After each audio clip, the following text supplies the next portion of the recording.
401g account is at one bank. My personal accounts, different bank. I cannot transfer between them. I put that wall in there. I cannot transfer between the accounts. I cannot, right? I'm not gonna make the mistake that many gamblers make. I'm not gonna allow myself the ability to even pull money out of my life account into a gambling account.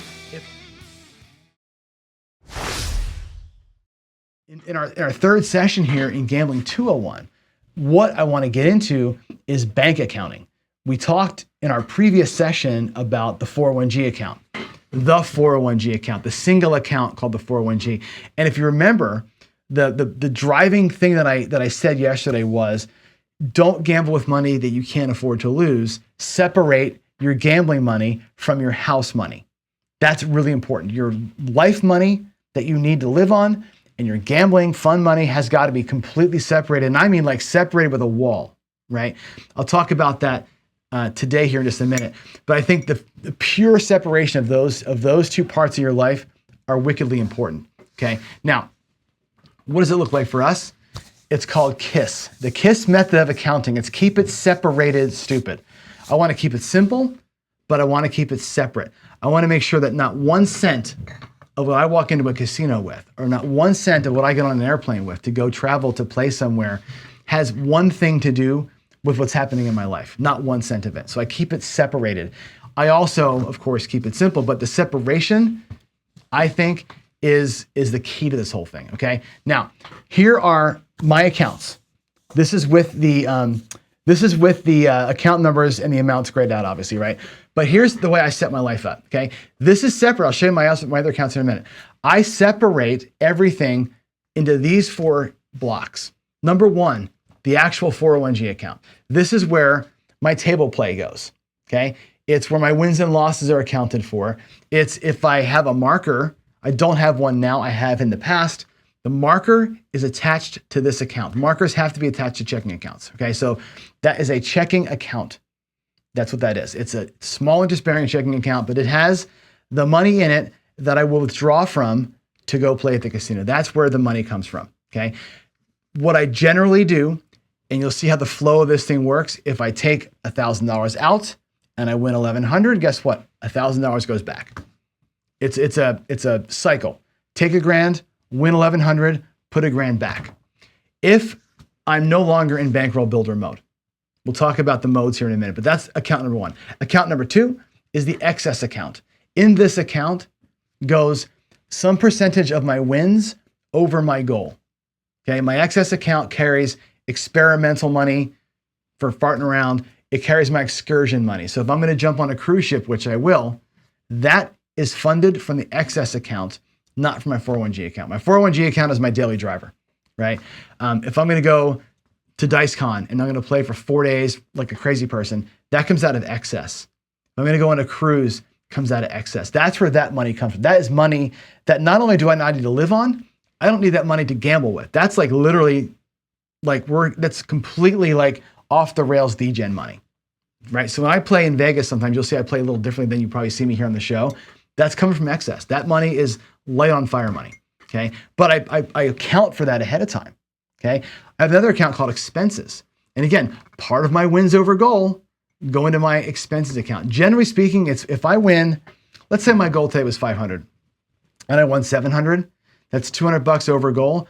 100 goes into excess, 100 goes into expenses. And I split the excess win into those 2 accounts. And I grow my expense account and I grow my excess account over time as I'm winning, okay? My venture card has miles on it, right, obviously.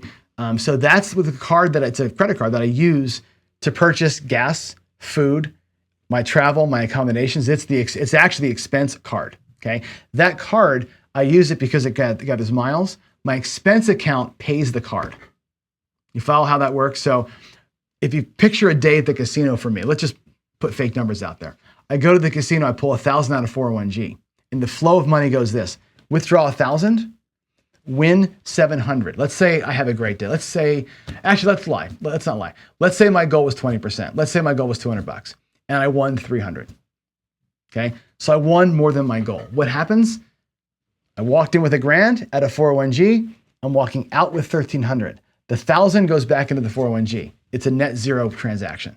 Okay.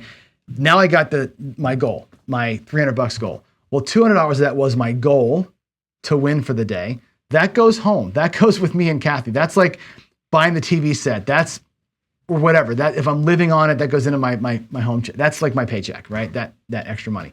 If I'm building a bankroll, I put that $200 back into my 401g account. If I'm not building that bankroll, once that gets to a ceiling, by the way, the 401g, once it's at 50 or 100K, that's where it stays. I don't need to keep building it. It gets to a point where it's good.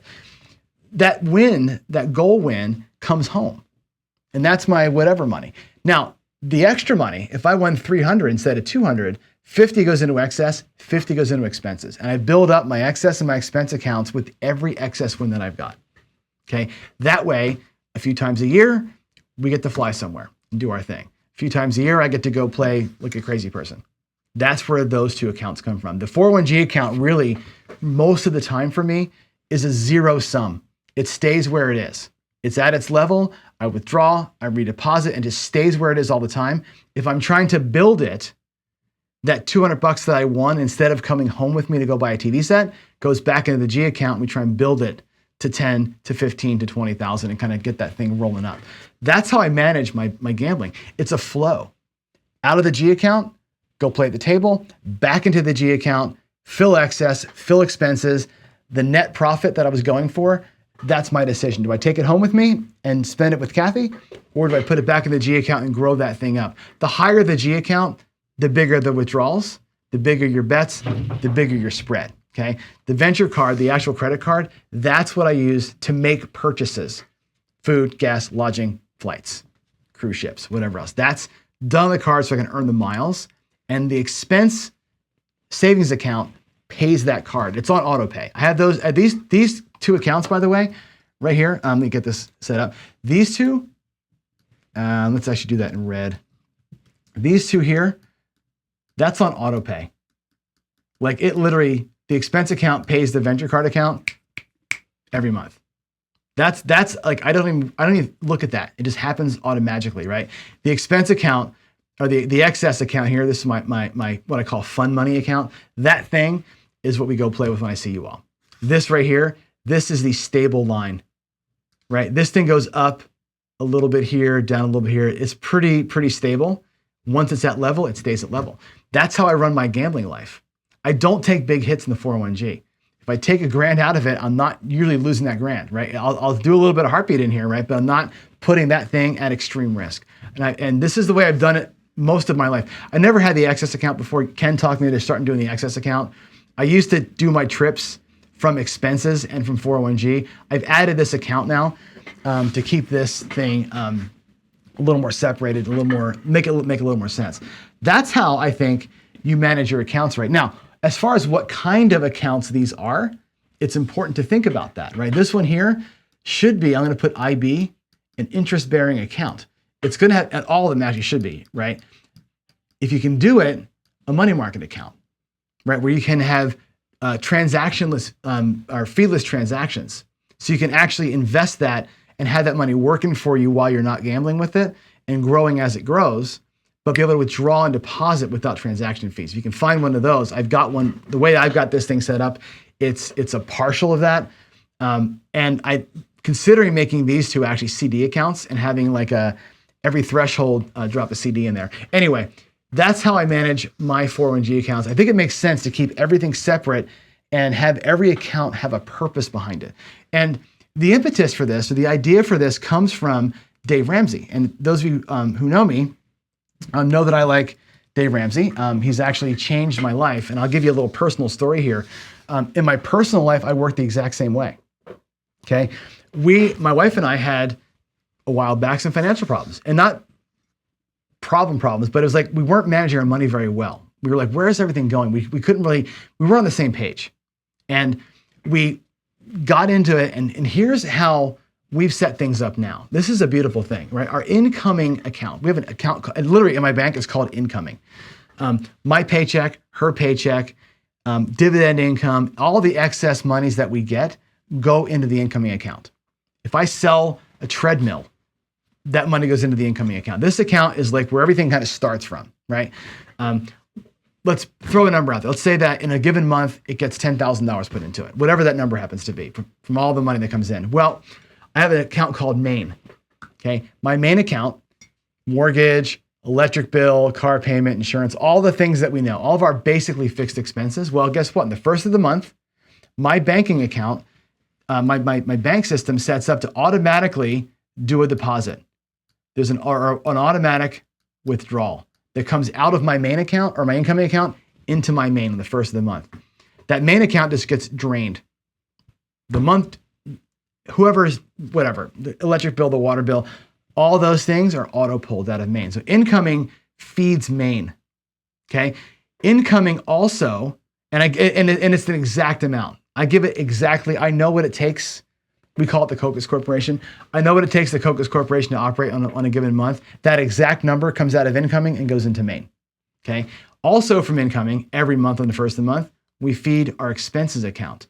This is for us, it's $1,000, right? 1,000 goes into our expenses account. That's groceries, that's Amazon crap, that's buying stuff for people's birthdays, that's all the stuff that we kind of just spend during the course of a month. That's our expenses account. And again, automatically first of the month from incoming, it gets fed in, okay? We also feed an entertainment account. And again, this is less. For us, it's $250 that goes into that account every month. First of the month, $250 goes into entertainment. And that grows. Some months we put more, some months less. It depends on what's going on. That's when I take Kathy to dinner, we go see a concert, we want to go to a movie, whatever that is. This account accounts for that. At the end of all of that, we also feed, I'm going to try another arrow here. We feed ourselves a personal account each. We each take, I'm going to put X dollars from that incoming account. We each have a personal account that she and I both have a card for, our own cards for. I don't even know what's in her account. It's my gas for my car. It's my candy. It's whatever the hell I want to do. That's my McDonald's money, right? All of that starts at one spot. Everything goes into the incoming.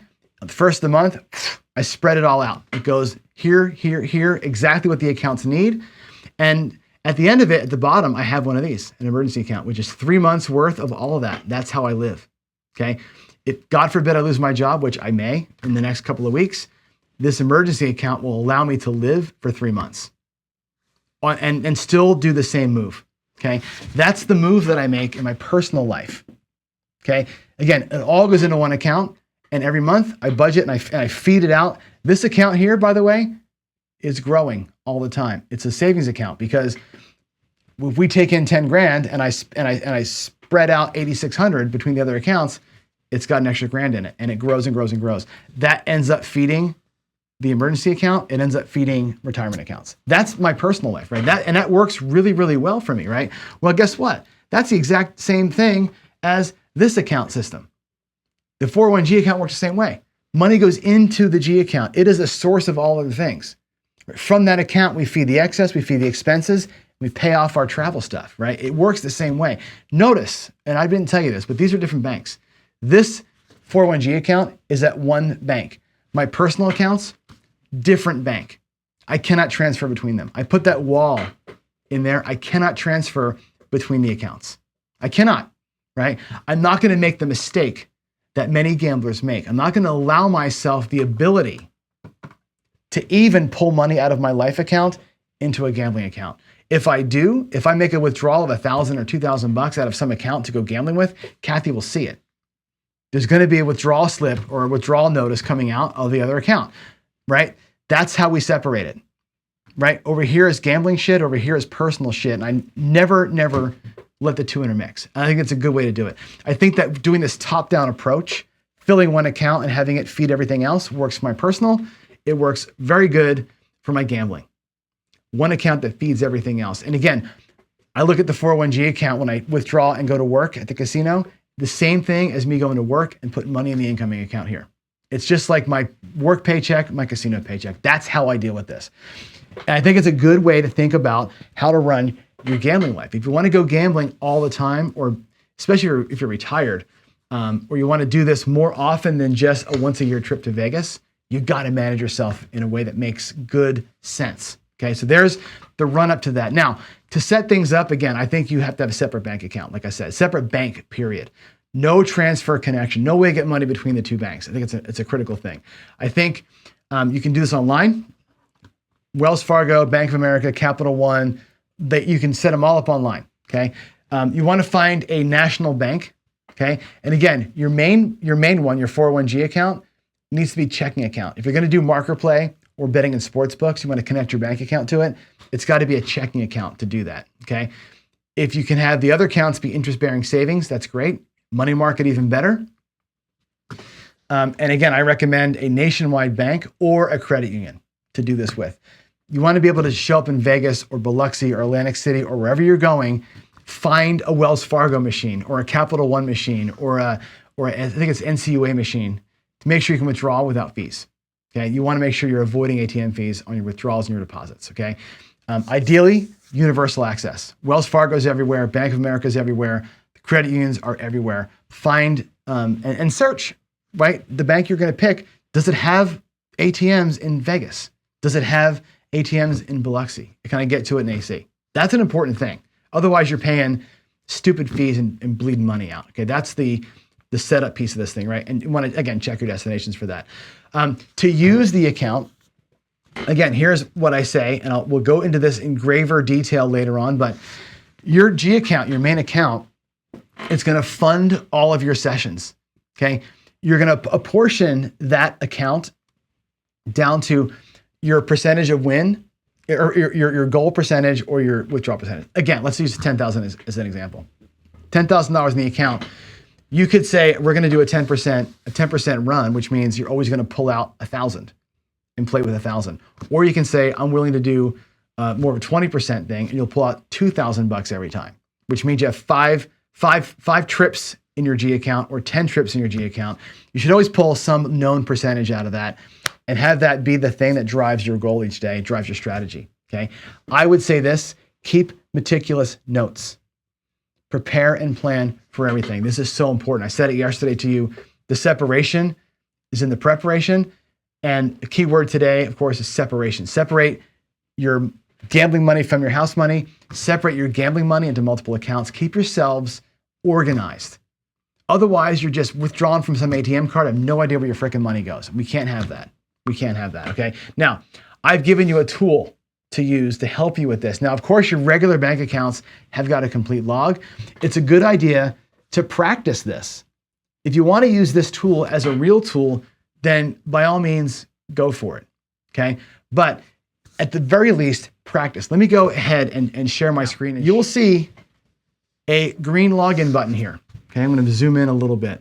A green login button. If you have an account on our Discord, this login button will work for you. How do you do that? You go to the community tab and join Discord. It's free, right? You click this, you join in Discord, now you have an account. Then you can log in and it's going to say, hey, you're a Discord user. Is it okay to log in? You're going to say yes, okay? It'll ask you for permissions, you authorize it. All this does is let the app know that you're a live person, okay? Now that you're in, you have an account. I go to my tools section. There's a tool section here and one of them is called the 401g. Let's go there. And this is good to practice with for you. It says here, set up as many account trackers as you like and track your casino or crapsy play. Double click a transaction to delete it. Here we go, watch. I'm gonna add an account. I'm gonna call this account the 401g account. We're gonna create that. Bam, makes an account called 401g. I'm gonna add another account. We're gonna call this one XS, EXCESS. Make one more account here called expenses. And now I've got 3 accounts that are set up, okay? And let me zoom out a little bit so you can see them all. There we go. As you're simulating your play, you can do this. Let's say today. What is today? The 14th. Happy Valentine's Day. We're going to put $10,000 in our bank account as an initial deposit. We'll save that. Now our G account's got $1,000 in it, okay? Let's say we go to the casino. Let's say that I go to the casino today on the 14th. I do a $2,000 withdrawal today. Notice my account balance changes to $8,000. I've got $2,000 in my brack. Off I go to the casino. And let's say we have a good day. Let's say we win $2,500 today. Okay, cool. Well, what do? We can look at this and say, well, my actual earnings, the 500 bucks that I earned from that, I was trying to win, let's say 20%. Let's say I was trying to win 250. Yeah, we'll say 250. And we won 300. Let's use that as the example. What we can do is say the 200 bucks goes home. First thing I do, let's deposit the $2,000 back. Put the $2,000 back in the bank. 401g is covered. We're good. 200 bucks goes into my pocket. I'm bringing it home and giving it to Kathy. 50 bucks goes here. $50 deposit here. And the same thing for my expenses account, $50 deposit. So I've taken that win that we had and I spread $100 of it between expenses and excess. I put the money that I took out to gamble with back in the G account. It stays flat. I want this thing to be flat all the time. Whatever else I won, my goal win comes home. Now, if I'm building my bankroll, I might have put 1,200 bucks back in the G account to build it back up again, but I have the choice to go either direction. I can take some home. I can rock excess. I can load my expenses account. I have choices with where to do with the money here, right? And again, how much you want to split between them is up to you, okay? Once you take your goal off of the top, spread that money around, okay? Use this little online tracker to practice this. If I were you, what I would do to get used to doing it, and again, it's hard. Put 10 grand in a fake account like this, play crapsy with it. Every time you buy into a crapsy table, whatever the buy-in was at the table, pull it out of this account. Play crapsy, and when you're done with your session, spread this out. And see when you're playing crapsy with Jeff and with Ed and those guys and with Alfredo and with me and with Chris, how does these accounts react to your crapsy play? This is a great way to track your practice sessions, okay? It's a great way to practice your practice sessions. Could you use it to do your real life accounts? Sure. But your bank accounts already have all the transactions in it. This is really just here for you to have a good way of logging your life, right? A good way to kind of do it. And it's a free tool. Like I said, I wrote it. It's a free tool. Do what you want to with it, right? I think that's the idea, is to give you a place to practice and a place to kind of put the work in. So there it is, guys. That's what I got to say for today, okay? Separate, separate, separate. And again, the very first slide I gave you on this thing, right, was keep it separated, stupid. And also keep it simple, stupid. That 401g account, like I said, that level stays clean. I try and keep that thing at the same all the time. Withdraw, deposit, withdraw, deposit. It only goes up if I'm trying to build, right? But if I want to build, the idea is if it goes from 10 to 20 grand, guess what? My buy-ins, instead of 1,000, they're 2,000. And instead of green chips, it's black chips. And black chips beget more black chips. And now you're buying, you're buying a Tempur-Pedic bed instead of buying a shitty TV, right? That's what you're doing. You're building the 401g to have more money to pull out, to bet bigger money, to win bigger money. That's what that thing is for. It's to support you. We talk about how your bankroll kind of accounts for your wins and losses. That's the reason why you build it. You build it up so you can afford to buy in for a little more to increase the size of those wins. As long as you're moving money around in what I think is a smart way, you're going to be okay. All right. So there it is. All that is my accounting lecture today. Hopefully that was a good one. I think I needed to say that to you as much as I needed to hear it said. Like sometimes putting your foot in the ground and reminding yourself why you do things is important. So saying that out loud to me just further cements the way that I believe, that I run my life and how I keep my money. Hopefully that, again, makes sense to you. And again, pass it along. You may already be doing this. You may already be super smart. You may already be very organized and all of that. You probably know somebody who isn't. You might have kids. Jacob's here. Wait a minute. Jacob, your kids are too young to do this, right? But my son's 25, right? My son at 25 years old, making, first job money, is starting to do this. He's got his things separated. He's doing all the things. Trust me, it's such a how do I say this right? It's such just a stress reliever, right? Look at this personal account thing, right? My wife and I haven't fought about money in 17 years. right? Now that we've gone to this kind of a system where we both feed one account, that account feeds everything else. We always know where everything is. There's never a question. Can we afford? Do we have? It's all there, and it's all segmented. There's no like, don't go to the store because we have a check pending. There's never that, because Maine is what Maine is. Expenses are what they are. It's completely separated, right? And again, my gambling life, I work it the same way. If I can't afford to travel, if I got nothing in my expenses account and I can't afford to come see you, I ain't coming to see you. It's the way it is. I'm not going to dig into my 401g account now to go fly. If I have expense account coverage for it, if I want enough to make sure I can pay for it, paying for it. Okay. We talked yesterday about how do you fund your account. It's hard to build a G account from just gambling, right? I have lots of other outside income sources that I can use to kind of funnel money into that thing, side hustles and that sort of thing. That's how you do it. That's how you do it. Even with a side hustle, 75% to the G, 15% to expenses in excess or whatever you're going to do. So there it is, guys. That's all of it. I think that's all. Well, I hope you enjoyed that. Thanks for watching. Please feel free to leave us a comment here in the comment section for the video, but really better still, join us on Discord. Go to casinogaming.tv and hit the community link in the menu there and join our Discord. That's where me, other YouTubers, and all of our subscribers hang out. We sit there and talk strategy and just BS kind of all day long. It's a great way to get connected and stay connected and kind of interact with the team. Learn about meetups and get-togethers and all that kind of stuff. So with all that said, again, thanks for watching. I really appreciate your time. God bless you, and I will see you in the next one.